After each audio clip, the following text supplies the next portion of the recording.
there are parents out there who might be watching this town meeting this evening saying, um, how do I go about talking to my kids about medication safety? And, when do I start? How young? What age?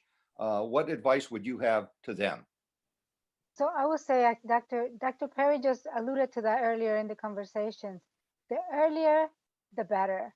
And and and I would think about being responsible with our medication and treating medication with respect and kind of building those layers of protections and having those conversations early on. Like I would say, from the beginning, grandma's medication is grandma's medication, not for you. It's for her and for her heart. For you, it's very dangerous.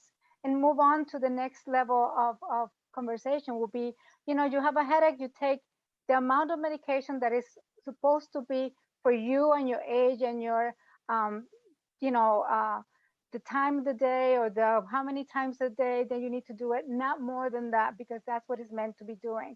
So as parents, to having those conversations often to make sure that our kids will become responsible for their meds. And then when it gets to that curiosity time, right? Those teenager years or the earlier teenager years, when we talk about other stressors, or I want to be popular, so my friends are exchanging pills, so I'm going to do the same thing too. Let's have those conversations with our kids beforehand and have that open conversations. I like the quiet times, like the driving in the car. There is nobody else in the car but me and my son, to have the opportunity to have the conversations about what's going on at school. Is there anything that you need, that you think I need to know about what's going on? And having those normalized conversations, that is not hiding it away, like our panelist, Mr. Weiss, was talking about, just out front in person, just saying those, confronting the situation, being very honest about the reality of substance use disorder, how true it is, and how much it damages people. One of the things I used to always like to say to the kids that I work with was, a simple decision that you make today could change your future forever. And so to make those decisions responsibly and continuing to make those decisions responsibly would broaden up your future. And so it's easier to make amends as you move on.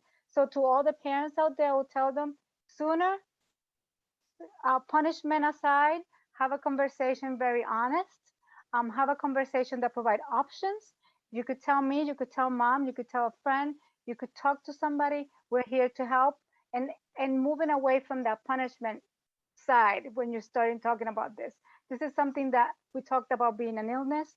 We talk about it um, being very dangerous.